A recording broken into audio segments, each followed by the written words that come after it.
For people with criminal records, just finding a place to live is a challenge. But now Jackson Mayor Derek Dobies has introduced an ordinance that would give people who already served their time a fair chance for safe housing. We know that policies like this reduce recidivism. They help with job opportunities and housing stability and everything else. So I think it's a good policy overall. It doesn't prohibit landlords from being able to conduct background checks, but it just changes the process to make it more fair and reduce that ability or likelihood that discrimination is going to permeate into the application and decision-making process. The ordinance would prohibit landlords from asking potential tenants about their conviction history during the initial screening process, postpone background checks until a conditional lease is offered, prevent landlords from denying applicants housing solely based on their criminal history, unless that record would adversely impact public safety, property, or other tenants, and allow potential tenants to offer evidence of rehabilitation.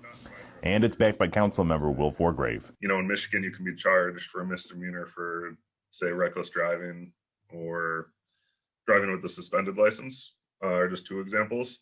And this ordinance, as it's proposed, basically says if that happened more than 5 years ago, you can't be denied housing for that. Tony Gant was formerly incarcerated himself. There are instances where people are being denied housing on criminal convictions that are decades old.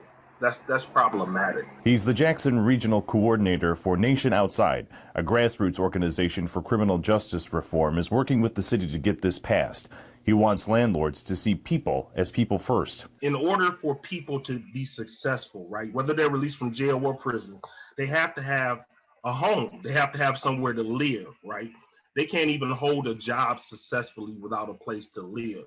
So if our interests, right, in a community is for it to be safer for people to not reoffend, which is in the interest of the community, then we want to give them an opportunity, right, to succeed. Charles Drake, the president of the Jackson Area Landlords Association, says this is pretty consistent with how they operate already. I did a quick poll of a lot of my members, and I found all of them that I talked to at random have no problem with renting to someone with a criminal history. In fact, all of them, including myself, have rented to someone like that. It will be introduced to the City Council on February 23rd and could be passed as early as the first meeting in March. Your Jackson neighborhood reporter, Joe Gebhardt, Fox 47 News.